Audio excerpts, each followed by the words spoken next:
Mais um Fora de Série, estamos na área. Gente, que bom que vocês estão gostando, obrigado de verdade. Já se inscreve no canal, deixa o teu like, compartilha com todo mundo. Trago aqui pessoas inspiradoras com histórias inspiradoras pra gente realmente entender como se tornar um Fora de Série, por que não? A gente pode, não é mesmo? E é só a gente captar algumas coisinhas ali, é uma fala que você fala, uau, isso fez a diferença pra mim, sabe?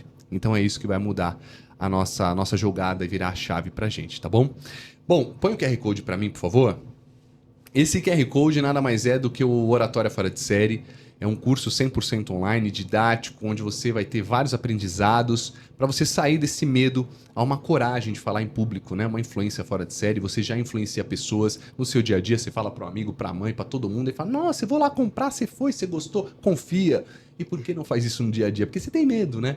Tem medo de se expor, um julgamento excessivo. Você tem que ter um alto amor e é isso que esse curso faz. Você ter essa mentalidade, começar a praticar e se expor mais e virar um orador fora de série. QR Code tá por aí, valor promocional para você aproveitar e mudar a sua vida, transformar a sua vida e a sua carreira. Beleza? Bom, meu convidado de hoje é o Felipe Argemi. Já comecei errando porque eu fiquei focado no Argemi. Mas deixa eu aqui apresentar todos os dados, o currículo é extenso. Ó, sócio fundador da Santis, experiência de mais de 15 anos em M&A e finanças corporativas. Nada mais é, resumir, tá? Porque ele fala bonito, M&A é fusão, compra e venda de empresas, tá? Empresas grandes, milhões, é isso. Ele que faz essa fusão, intermedia essa transação, tá bem? Ele atuou em setores como tecnologia, seguros, saúde, educação, bancário, imobiliário, em tudo. Trabalhou no Itaú Unibanco com M&A para o Middle Market e foi cofundador da Capta Partners. Aí em 2019 fundou a Santis, uma boutique com uma pegada muito mais dinâmica e humana. Ele é mestre em engenharia elétrica pelo Mackenzie, possui MBA em finanças corporativas e uma extensão em fusões e aquisições pela FGV, uma extensão em economia pela FIP, é isso mesmo? É isso aí. Muito bem, uma pós-graduação em neurociências e comportamento pela PUC-RS, certo? Isso. Além de uma formação de conselheiro de administração pelo IBGC. Tá louco? Com vocês, Felipe Argemi. E aí, Fê? E aí, Xará? Tudo bom? Tudo bem? Tá louco, que currículo, hein? Você vê? Daqui dá até vergonha do que eu estudei. Que isso? Do que eu estudei nessa vida. Bastante formação, né, cara? Boa. Parabéns. Valeu, obrigado. Que bom obrigado. que você tá por aqui, viu, Fê? Boa, obrigado, uma honra estar aqui com você. Sabe o que é legal? Eu chamo as pessoas aqui, não é pra gente falar de business, sabe, Fê? É pra gente entender um pouquinho desse Felipe que entrou numa área completamente diferente, né? De atuação, mas como você chegou até aqui? Como você se tornou fora de série, bem-sucedido? Quais atributos na tua jornada, cara? Bacana, vamos lá. Bom, comecei errando, né? Que eu comecei fazendo engenharia, eu não gostava de engenharia, mas de fato foi uma opção ali de saindo do colégio, daí quando eu estava buscando as áreas para fazer, sempre fui meio nerd, então eu ia bem no colégio, daí os professores sugeriram, pô, faz engenharia. Acabei fazendo engenharia, mas o que pouca gente sabe, eu queria fazer publicidade. Você acredita? Daí, enfim, segui na engenharia. Mas por que não seguiu na publicidade? O caminho de todo mundo, tipo, isso não dá dinheiro, isso não é futuro. Exatamente. O outro é uma profissão, engenheiro é profissão, exatamente, né? É exatamente. Isso. Infelizmente foi isso. Eu te entendo. Mas enfim, segui na engenharia. Quando estava terminando a engenharia, veio aquele estalo, eu devia ter feito administração. Daí eu falei, pô, agora no final, mas vamos terminar. Eu terminei engenharia, entrei no mestrado de engenharia, não querendo por um convite. Bateu a vaidade, os professores convidaram ali para eu seguir, porque eu tinha sido bom aluno na engenharia, mas eu comecei também uma faculdade de comércio exterior, porque eu já queria fazer a migração para uma área que eu não sabia se seria comercial ou área financeira. E aí eu comecei uma outra faculdade de comércio exterior e conversando com o mercado, pô, não faz sentido você fazer outra faculdade tendo a formação de engenharia. O pessoal brinca que engenheiro trabalha em qualquer área. Eu falo que é mentira, porque nenhum engenheiro quer trabalhar com engenharia. Todos os meus amigos que são formados comigo, nenhum trabalha com engenharia de fato. Fugiram disso. Fugiram. Mas enfim, daí eu acabei não continuando a faculdade de comércio exterior, segui no mestrado e comecei o tal do MBA em finanças porque eu queria fazer a mudança de área. E aí eu decidi que eu queria ir para o banco. de fato, para trabalhar com o M&A, o Merger and Acquisitions, que é fusões e aquisições, assessoria para compra e venda de empresa. Mas eu entrei no Unibanco, olha a idade aí, quando ainda não tinha fusão com o Itaú. Unibanco. Participei da fusão com o Itaú por dentro, não participei atuando, mas eu participei internamente, sendo funcionário, consegui acompanhar uma fusão por dentro, daí vendo toda a complexidade que isso envolve, mas sempre querendo ali fazer a migração para a área de M&A de fato, né? Essa área é uma área muito restrita, para você ter uma ideia. Nos últimos anos, a gente tem menos de 2.000 transações mapeadas, né? A gente sempre fala. Obviamente, existem mais transações de compra e venda de empresa. O cara quer vender, às vezes, uma loja, um restaurante, mas os processos organizados de venda de empresa, os mapeados, a gente tem 2.000 transações no ano. Então, é uma área muito restrita, uma área difícil de entrar, mas eu fui persistente ali, entrei na área e aí segui carreira na área. Gosto bastante, mas é bastante desafiador e bastante estressante. Então, resumidamente, é um pouquinho da trajetória aí. É maluco porque você não escolheu o que você queria fazer, que era publicidade, para fazer um curso que é uma profissão, para ter mais mercado. De repente, você tem uma empresa que é um mercado desse tamanho. Exatamente. Maluco, né? E para você ver as curiosidades, acho que a gente, de fato, quando a gente escolhe uma carreira, a gente sabe muito pouca coisa, né? E olha que curioso, eu queria ser médico quando era novinha. Tudo. Queria ser piloto de avião depois. As duas eu desisti porque é uma área que trabalha demais. Ser médico, né? Quando você vive da paixão, você se dedica, você acaba abrindo mão da vida pessoal. Qualquer horário vem alguma coisa, você tem que aparecer. Exatamente. E piloto de avião, você viaja no feriado, quando tá todo mundo curtindo, você está lá trabalhando. Fugi dessas áreas e acabei aí no M&A, que trabalho muito mais do que nas outras áreas. É uma área bastante intensa aí. Então, tentei fugir disso, caí disso, tentei ir para o mercado mais amplo, caí no mercado mais restrito, mas é bacana, tô bem feliz. São grandes negociações, certo, Fê? São grandes negociações. Então, apesar de ser um mercado mais fechado, quando vem um grande negócio para você, isso é fantástico. São transações essa é a lógica. Essa é a lógica. São transações bastante relevantes e bastante complexas. Demora quanto tempo uma transação? Nossa, eu vou te contar do tempo recorde. Foi uma transação que a gente assessorou a Sul América Saúde, comprando a Sompo Saúde. A Sompo era uma subsidiária da Sompo japonesa, um grupo japonês. Foi uma negociação que a gente conduziu direto com o Japão. Então, eu estava atuando pelo lado da Sul América, assessorei a Sul América na aquisição. Do primeiro contato até a conclusão, durou um pouco mais de 3 meses. Então, essa foi a transação, assim, em tempo recorde. E essa é a... Eu falei, ué, longa, 3 meses, essa é a mais rápida. Essa é a mais rápida, mais breve. A mais breve de todas. Uau. Eu tive uma transação que eu vendi a empresa 2 vezes. Tem o CAD, que é o Conselho Administrativo de Defesa Econômica, que se dá uma concentração de mercado, o CAD pode barrar uma transação. Eu tive uma transação barrada pelo CAD, então a transação não ocorreu. Entendi, porque senão vira monopólio. Virava monopólio. Era uma... Sabe aquela cápsula de gelatina que tem farmácia de manipulação, que tem medicamentos que você vê? Aquela cápsulazinha que são um encaixezinho, sabe qual que é? Puta, não tá. Cápsula.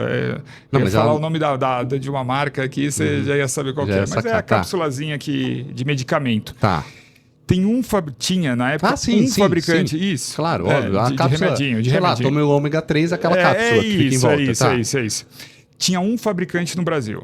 E o segundo maior player era um importador que tinha o restante do mercado. Era uma concentração, esse importador era uma empresa americana que estava adquirindo, eles teriam juntos mais de 90% do mercado. Aí o CAD, que é o Conselho Administrativo de Defesa Econômica, para proteção do mercado, não deixou a transação ocorrer. Então, barrou, aí voltou para trás e aí a gente conseguiu vender a empresa para o segundo maior player do mercado na época. Então, essa daí teve uma questão atípica, mas eu estou exatamente agora numa transação que está durando 2 anos e meio. Essa aí tá... Uma poupança.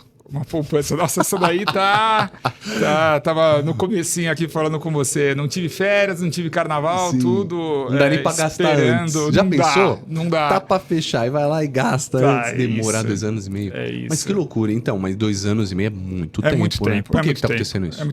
Curiosidade. O nosso cliente é uma empresa da área de tecnologia. O nosso cliente, ele começou a transação ali. E obviamente, a empresa é muito interessante. É um player muito relevante. Então, ele acreditando ali no crescimento, ele iniciou um processo Ele recebeu as propostas, mas ele entendia que ele conseguiria crescer mais e desbloquear mais valor. Ele suspendeu o processo da primeira vez. A gente continuou acompanhando, reacessamos o mercado e aí a gente fez o processo acontecer, mas sempre tem questões delicadas. A diferença, quando você vai vender um apartamento, um carro, é muito lógica ali o que você vai obter daquilo. Quando você vende uma empresa, tem muito risco envolvido. Então tem uma fase que é a fase mais chata disparado, que é a fase de due diligence. É quando o comprador audita a empresa vendida, que está sendo vendida, para ver se tem algum risco, se aquela transação pode ocorrer, não pode ocorrer, se ele precisa de alguma garantia com algum eventual problema. E essa fase consome muito tempo. Então aqui teve algumas questões ali do comprador demorar um pouco mais de tempo para entender alguns pontos. Teve uma negociação bastante pesada aí de valor. Então acabou se estendendo mais, mas agora vamos ver se você me dá sorte. Vai dar sorte.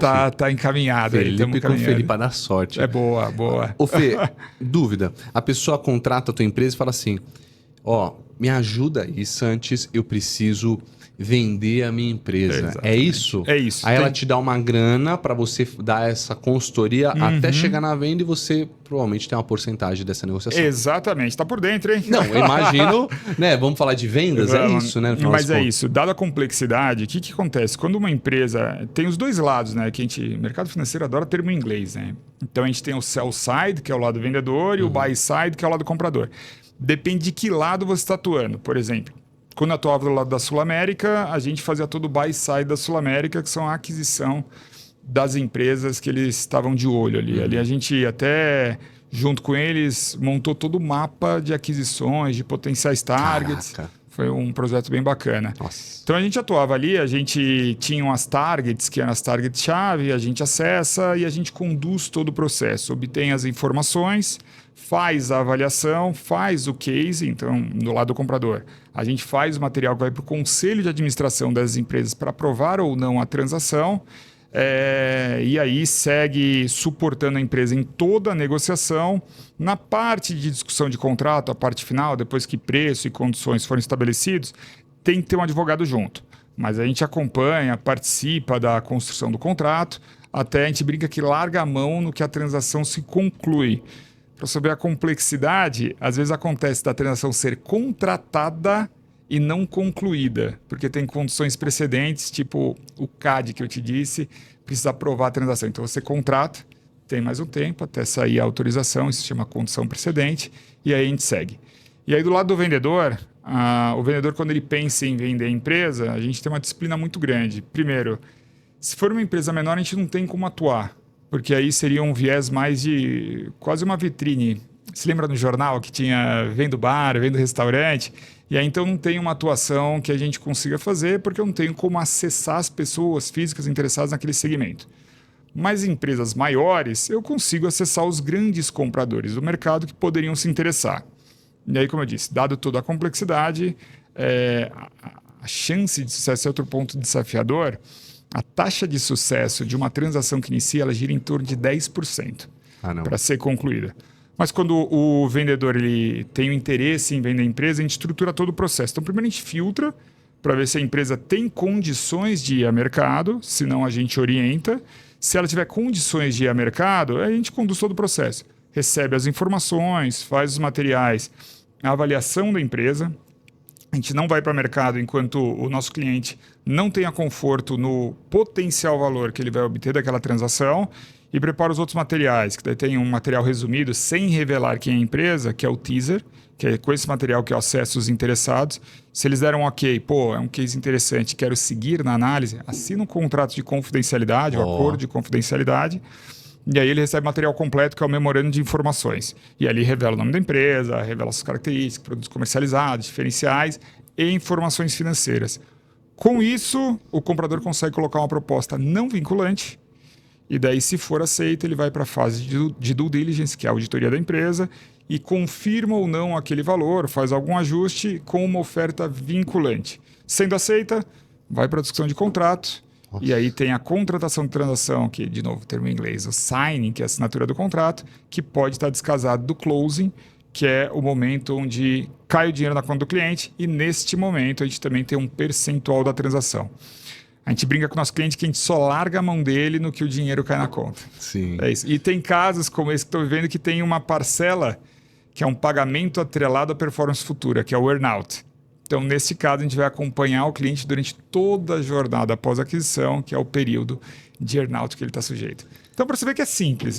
Nossa, eu já cansei, cara. Cansei de ouvir, né? Vocês são em quantos lá na Santos? Cara, a gente está eu e mais 6, tá? Então a gente atua. As áreas, geralmente as boutiques são restritas, tem boutiques que são uns monstrinhos, são boutiques muito grandes. Mas para você ter uma ideia, na área do Itaú, onde a gente tinha ali uma fonte de captação, que era uma fonte muito grande, que era o Private Bank do Itaú, a área de execução do Itaú eram 9 pessoas. Tá? Então, e daí tinha área de prospecção mais 5. Então, geralmente são empresas que elas são mais restritas, são times menores. Eu brinco que, em vez de mandar PM, manda o BOP ali para resolver. Não, mas porque quando você me fala dessa complexidade, eu perguntei não para entender o tamanho da empresa, mas as cabeças pensantes em todo esse processo. Que burocracia, né, cara? Para você ter uma ideia, todo o pessoal que trabalha comigo ali tem formado nas melhores faculdades, com dupla formação, porque invariavelmente... acho que 100% das transações a gente fala com o potencial comprador que está fora do Brasil. Então, já te contei, já fiz transação com o Japão, já fiz transação com a China. Tudo em inglês. Tudo em inglês. Já fiz transação com o Egito, tá? Então, Canadá, Estados Unidos, França. Então, a gente atua ali, é uma atuação de fato global. Porque como é restrito o número de compradores, a gente tenta ampliar o leque o máximo possível. E por isso que as empresas precisam ter um porte com uma certa relevância para a gente conseguir dar andamento aí nas transações. Não, e sem falar, isso deixa muito claro o que você falou no início. Eu sempre fui um nerd, porque você pode falar inglês hoje, mas falar inglês no detalhe técnico... É esse que é o ponto. Você tem que vender uma empresa, então, tecnicamente falando... Exato. Acho que é o mais complicado. Aí agora eu quero entendemos aqui da empresa, tal, do Felipe. Boa. Como você estuda? Porque ser um nerd, eu gosto de estudar. Então, mas como que você estuda? Você estuda até hoje? Como que você avalia isso? Como que você estudou idioma? Como que as formações foi indo do jeito que foi? Mas assim, como que você tira proveito de tudo isso para poder fazer virar jogo? Boa. Quando eu saí da faculdade, tive uma cabeça aproveitar que eu ainda estava novo e com energia. Me afundei ali de fazer estudos... de verdade, para fazer estoque de currículo, entendeu? Eu falei, deixa eu fazer boas formações aqui, acho que isso vai me ajudar no long run, pela trajetória que eu queria fazer. Hoje, de verdade, sendo muito honesto, eu vejo que currículo não é tudo, então é muito pessoas, a gente tem um viés muito de olhar para as pessoas envolvidas. Às vezes tem um cara que é um gênio, que tem muito mais traquejo, raciocínio muito mais rápido, que não necessariamente está na melhor formação. Mas enfim, no comecinho porque tem vários tipos de inteligências, né? Vários tipos de inteligência. Não necessariamente o melhor aluno é o cara mais bem sucedido. Total.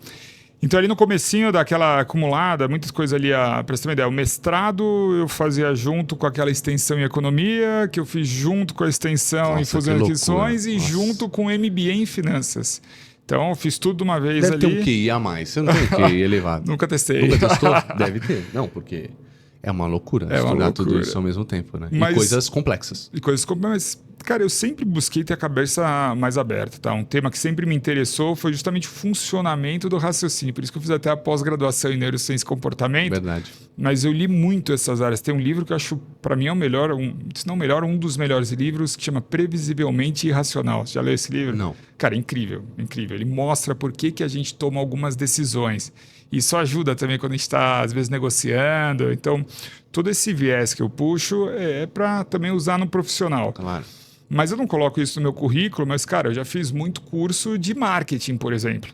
Então, em 2016, eu fiz um curso de lançamento de produtos digitais do Érico Rocha. Olha só. Aquele curso dele, justamente para ver outros viés, ver outras áreas, para ver como é o posicionamento. E tudo isso eu acabo usando, por exemplo, em transações de M&A. Porque, cara, crescimento de vendas. Como é que o cara vai crescer venda? Tem que anunciar, ter uma estratégia comercial. Então, eu sempre gosto de ver outras áreas. Então, eu acabo lendo muito. Eu até confesso que foi mais recente que eu comecei a escutar mais podcasts. Audiobook, eu gosto daqueles audiobooks... 12 minutos? 12 minutos para Fala pegar a o livro ideia, para ver se o livro é bom, para ir aprofundar, mas eu acho que hoje a gente tá muito bem servido de conteúdo, né? Bastante. Até para as pessoas que querem se aprofundar, acho que qualquer matéria, o cara consegue hoje no YouTube acabar aprendendo diversos temas. Mas tem que ter um pouco de sanidade ali para cruzar mais de um interlocutor, né? Você não ficar só com um cara que está falando sobre determinada matéria, bolha. Senão acaba um terraplanista, né? Verdade, fica só de um lado. É isso. Mas aí eu sempre busquei ali olhar mais de uma voz falando do tema. Uma vez eu estava lendo um livro de finanças, cara. Livro de finanças, já li de diversos autores. Obviamente, eu acabo não lendo o livro inteiro, mas eu acabo comprando o livro e folheando para pegar algumas opiniões. E tinha um cara que tem um termo no mercado financeiro, que é o lucro operacional sem depreciação e amortização, que é o EBITDA. É um termo muito utilizado e o cara dedicava capítulos para falar que o EBITDA era a maior burrice do mercado. E eu fui ler. Acho que é um bom indicador, mas não deve ser o único. Mas eu fui ler qual que era a opinião do cara para entender outra visão. Outro raciocínio, né? Então, assim, eu sempre busquei muito coisas que motivavam e com objetivo. Eu não ia estudar por estudar. Quando eu falei, o curso de marketing digital, qual que era o grande objetivo? Era conhecer mais para começar... Foi engraçado, eu fiz o curso do Érico Rocha, sendo que era outra coisa. Mas não era para lançamento digital de produto, tanto que até hoje eu não lancei nenhum. Isso de 2016 até hoje.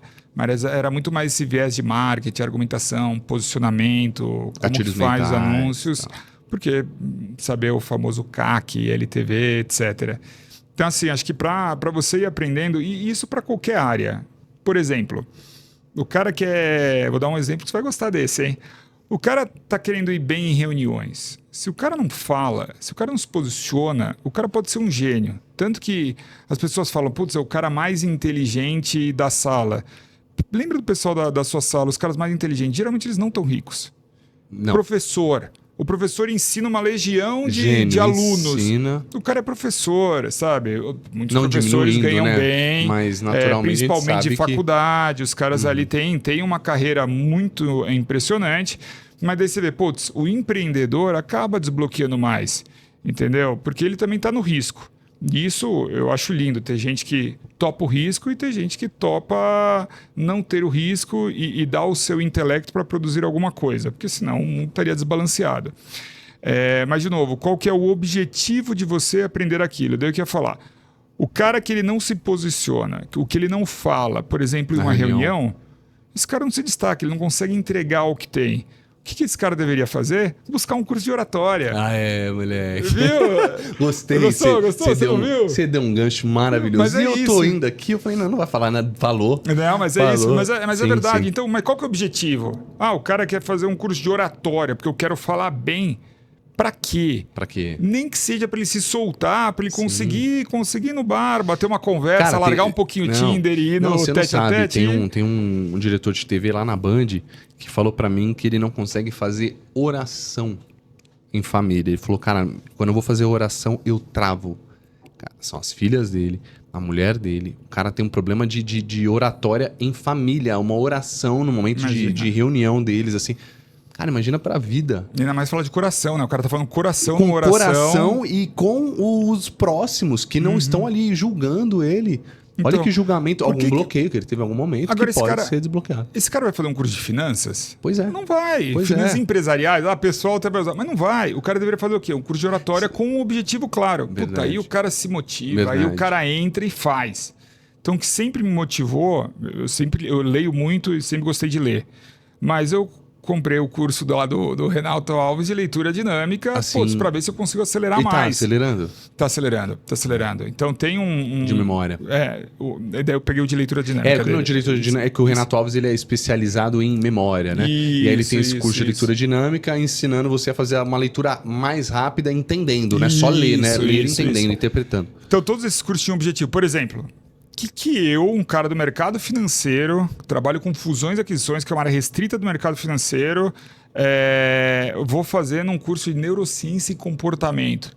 Cara, justamente para ter negociações melhores. Entender a cabeça da galera, do comprador e do vendedor. Exatamente. E até mesmo quem vai negociar com a sua empresa, você também ter o fechamento para escolher a Santis e não outra. É exatamente isso. A gente teve até em 2020... Em novembro de 2020, a gente teve uma reportagem da Forbes que eles falavam que a gente estava fazendo uma revolução no mercado com um M&A humanizado. Porque a gente gasta tempo em entender as pessoas. Como giram grandes cifras, geralmente o pessoal é mais enviesado em atropelar e fazer a transação. A gente não, cara. O cara construiu a empresa durante uma vida. A gente busca entender e dar o conforto para ele na transação. A gente realmente, genuinamente, a gente dedica a isso. Porque esse cara ele tem um apelo ali emocional e sentimental. Não adianta você chegar com a regra, né? O beabá, assim, a parte realmente acadêmica da coisa, né? Tem que vir com a parte humana. Dando um resumo no que você perguntou, acho que é isso. Eu sempre busco uma motivação do porquê que eu estou fazendo objetivo, aquilo. você tem um objetivo, um norte. Você sabe o motivo por que você está fazendo. Exato. Você faz dieta para quê? Para você emagrecer, ficar com shape melhor ou por saúde? Você vai na academia por quê? Pelos mesmos motivos.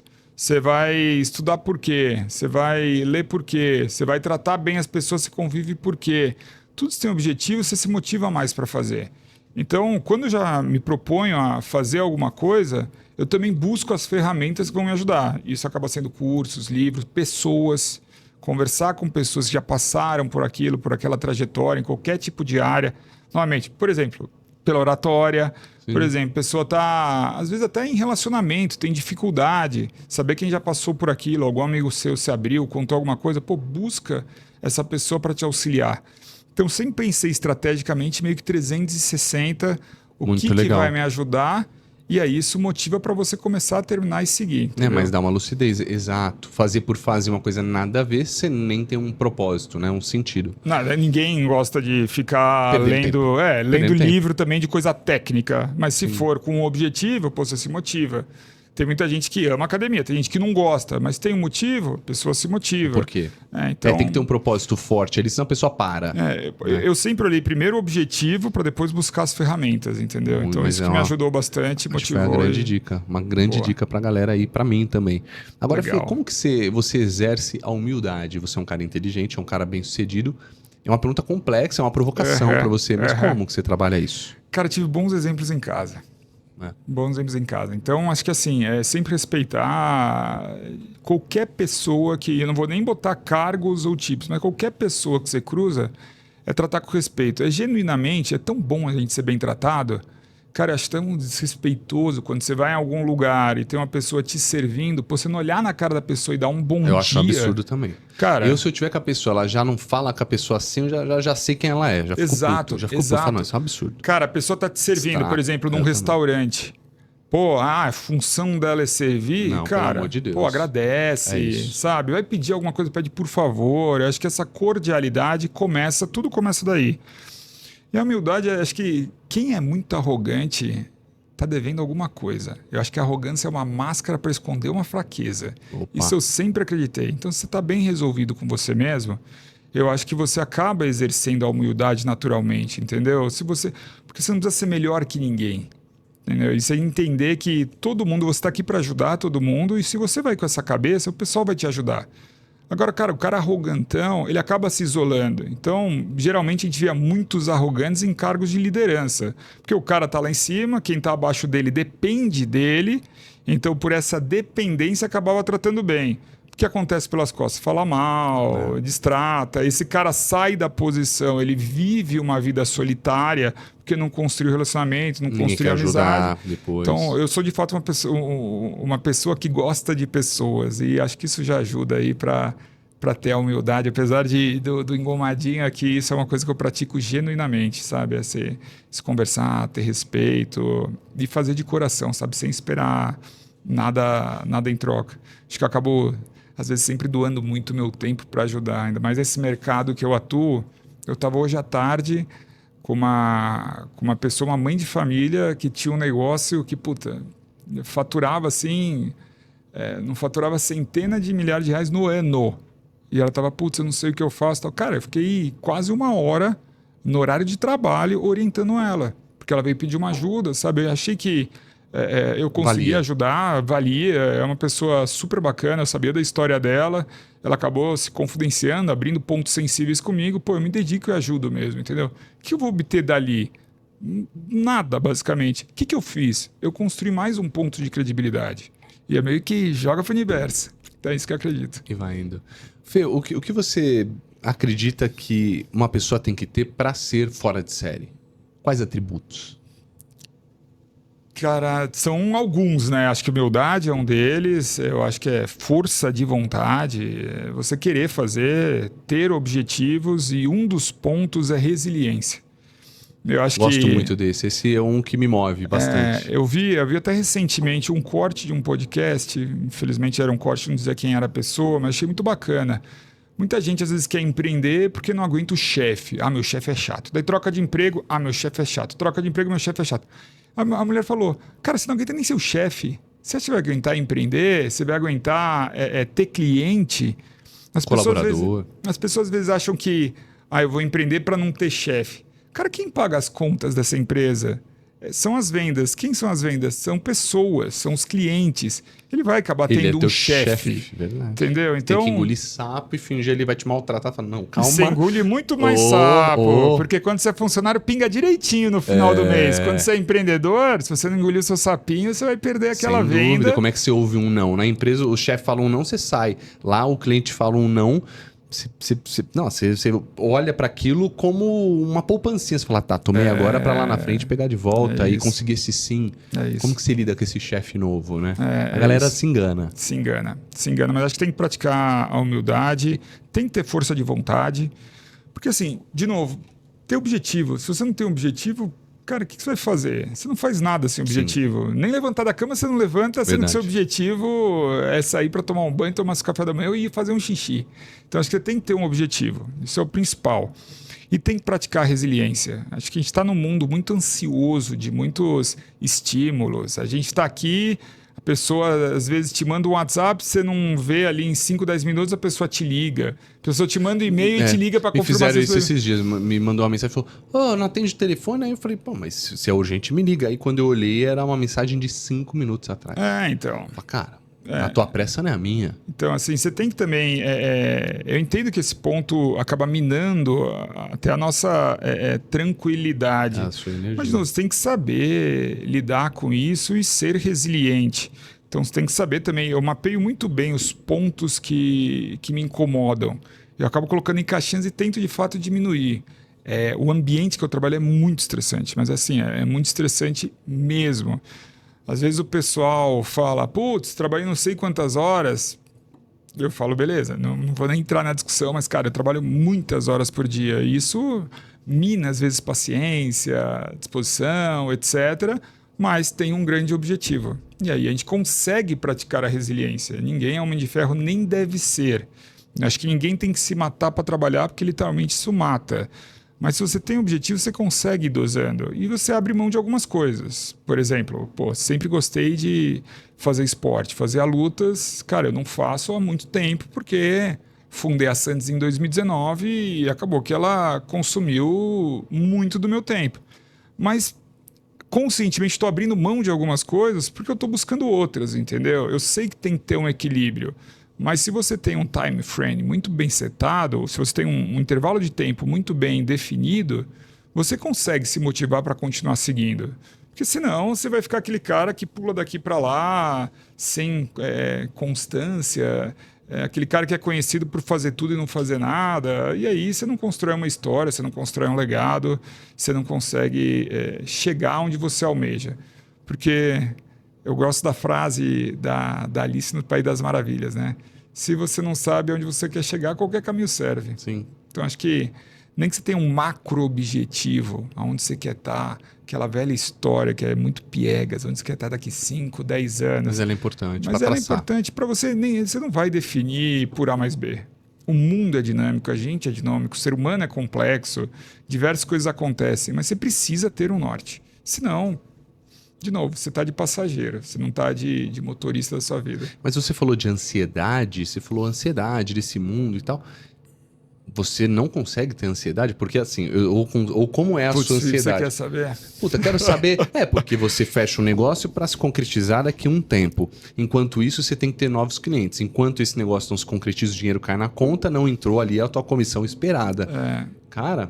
é uma resiliência, assim, barra paciência, barra como controlo minha ansiedade, ou controlo ou infarta. E tem um AVC. Não, é verdade. Mas como é que é isso? Eu tive, enfim, eu acho que isso não é exemplo e nem é saudável, sabe? Mas eu já passei por diversas situações. Eu já tive transação que morreu no dia da assinatura da transação. Eu já tive transação que estava extremamente adiantada, eu estava do lado do vendedor. O comprador foi adquirido. Então a gente acaba tomando muita porrada. E quando eu era sócio da outra boutique que eu vendi minha participação, é engraçado falar boutique, né? Mas Chique, esse mercado, chique. quando uma assessoria focada em fusões e aquisições no M&A, a gente chama de boutique de M&A. Mas quando eu vendi minha participação da outra, eu estava extremamente estressado, estava trabalhando muito. Lá a equipe era muito, muito mais restrita. E eu acabava concentrando tudo ali. Então... acabei saindo fazendo um check-up e quando o médico estava me orientando, vi o nível de cortisol, era 0. Então, falou, cara, de duas uma. Ou você não está estressado, é mentira, o que visivelmente não era, ou parou de produzir. Então, tive fisicamente algumas vantagens de não ter. Sério isso? Sério isso. De tanto que você teve, ele parou de produzir. Ele entendeu que mas é normal. Esse cara vive no estresse, então zera. Porque... Não precisa gerar, ele já vive. Ele é o estresse. Então, assim, isso não é nada sadio. Acho que não é... Eu pensei que você começou isso no exemplo. Não é, mas não é nada sadio. Sim. Mas, enfim, o que eu busco fazer? Eu faço muito exercício de respiração. Eu acho que você consegue, em pouquíssimo tempo, com respiração, equilibrar. Sim. Eu nunca discuti numa transação. Eu nunca bati boca, levantar o tom, daquele coisa que você vê em filme. Já vi muita gente fazer isso, dar soco na mesa. Vou te contar um caso curioso aqui. A pessoa se ouvir vai saber quem é, eu não vou falar o nome. Era um cara de uma empresa muito relevante, que ele estava do lado do vendedor. Eles estavam vendendo uma divisão, a gente estava adquirindo essa divisão. E ele, a cada duas palavras que ele falava, sou formado em Kellogg, sou formado em Kellogg. E a vontade que eu tinha de falar para mim, Kellogg's é sucrilhos. Exatamente. O do elefante. E o cara gritava e fazia, mas assim, ali... E quando o cara começa a gritar, por isso que eu falei da arrogância. O cara tá errado e quer ganhar no grito. E aí eu vou totalmente para a parte técnica e vou desconstruído. Mas enfim, quando começa, obviamente que ninguém é de ferro. Você se exalta muito. Mas daí tem uns exercícios curtos de respiração que, cara, é questão de... Por exemplo, como é? Cara, só a consciência de você respirar. Você respira mesmo e começa... Porque às vezes quando a gente fica muito nervoso a gente trava. E isso você acaba não respirando, você acaba tendo... dá aquela tonteada, você fica mais irritado, então você... Falta o ar, né? No falta peito, o ar. assim, E às vezes a pessoa começa a ficar nervosa, ela acha que vai desmaiar. Tem muita gente... Pô, você fala de oratório, tem muita gente que quando bota ela na frente, a pessoa, vou ter um treco, porque a pessoa travou. É isso, prefere morrer do que falar. Então, quando você fica nervoso, de qualquer... Seja por nervosismo de um tipo de ansiedade ou nervosismo de ficar puto da vida, controla a respiração. Respira conscientemente. Eu dou algumas respiradas, já volto muito rápido. Mas daí, obviamente, primeira vez que você faz isso, isso toma mais tempo. Que mas legal como isso, já né? eu faço Chegou isso bastante consciente. Fono, yoga, cara, meditação. De novo, por curiosidade, eu tentei várias coisas, entendeu? Então, eu fiz um curso de mindfulness. Você é maravilhoso. Vários cursos. Eu fiz o curso de mindfulness e o cara... O mercado de cursos te agradece. É verdade. Te agradece, sem dúvida. Preciso começar a fazer como é que é? Como é aquele cara que indica os cursos? Afiliado. Você é afiliado. Vou falar deles. Mas o curso de mindfulness, o cara... Quando eu cheguei lá, pico do estresse, o cara chegou, falava naquela paz. Eu falei, caramba, cara, pega um trem a 300 km por hora e trava ele. Eu falei, cara, isso não vai dar certo. Sabe? Daí já começa, de novo, a humildade. Porque eu falei, cara, um cara desse aí, tá todo zen. O cara não vai me agregar em nada. Sou um grande empresário, eu trabalho com grandes... Opa, deixa eu escutar, já tô aqui. Vim com o objetivo de fazer o mindfulness, justamente para aprender a meditar, para conseguir controlar qualquer tipo de estresse, de ansiedade, etc. Não é porque o cara é o Buda sentado na minha frente que eu vou falar, cara, o cara não tá falando como eu acho que ele. Eu acho que eu sou mais importante que ele. O cara veio, eu tô vindo acelerado, o cara quer me travar. Daí escutei. Mas olha que interessante, uma coisa que ele falou. Quando a gente come, você tá comendo. E às vezes você mistura alguma coisa. Cara, você não presta atenção em cada um dos elementos que você come. Pô, você vai no japonês, o que tem ali? O japonês do Brasil é uma criatividade incrível, né? Mas então tem o salmão, a alga, o arroz e o cream cheese. Cara... Às vezes você come, faz o exercício de tentar sentir cada gosto separado. Isso é mindfulness. E eu não sabia, porque você acha que é aquela coisa do cara zen, de ficar... Só que daí você entra num processo de atenção plena, que é isso que é o mindfulness, E ali você faz alguns pequenos exercícios De momento presente. de momento presente Olha só. e consegue ir desestressar. Mas acho que respiração e isso de você sair, porque às vezes você não consegue fugir. E outra coisa que eu faço mesmo é suplemento com vitamina, porque, puta, quando entra nessa... Natural, você come muito mal. Dorme mal. Dorme mal. Tô aqui por um milagre. Fui dormir às 12h30 da manhã ontem. Mas obrigado por ter vindo. Foi incrível, viu, Fê? Pô, Gostou? bacana. Legal, Maneiro, bacana, né? Papo bacana. bom. Meu Deixa o teu primeiro Instagram. podcast. Seu primeiro? Meu primeiro podcast. Tá maluco? É O cara verdade, fala verdade. bem, dá resenha, não. Primeiro de muitos. Boa, legal, E que legal. Vai ter Que honra. vários cortes aí pra você poder aproveitar, né? Não, bacana. E Espero agregar ter ainda mais o teu público, não Aham. só, mas, pô, aqui agregou demais. A mim, nossa, cada Espero ter detalhezinho. colaborado aí. Qual que é a tua rede, Fê? É Felipe Argemi, tudo junto. Felipe sem frescura, normal. Eu igual o como seu meu, é Felipe. isso. Quando me perguntam como que é o seu... É Felipe como? Fala, não, normal. É o do Se eu Felipe tivesse normal. PH, eu deveria ter te falado dois Exatamente, L's, né? dois Dois P's. P's. Não, dois P é um absurdo. Desculpa as mães do Felipe de dois P. Um abraço pro meu amigo Felipe de 2P. Não, tá ferrado, desculpa. Esse é o cúmulo. E o meu sobrenome, que é Argemi, é Argemi. Perfeito. É Felipe Argemi, tudo junto. Só seguir lá. E quem quiser bater um papo aí de É isso M&A, aí. tirar alguma dúvida, tô lá para colaborar, tô à disposição. Fê, obrigado. Bom, e para você que viu até agora ou ouviu, já compartilha esse episódio com alguém que você acha que precisa ouvir. Já se inscreve no canal, já deixa o teu like aí, deixa o teu comentário. E aproveite também condição promocional do Oratória Fora de Série para você poder falar melhor. Lá também tem dicas e técnicas de respiração, de oratória, de modulação de voz. Mas eu acredito que mais do que a técnica, a gente tem que entender quem é essa persona que está aí dentro, quem é esse comunicador que está aí dentro. E é isso que eu trabalho, mentalidade, para você perder esse medo e transformar ele em coragem, beleza? Tamo junto, até o próximo Fora de Série. Valeu, foi incrível. Valeu!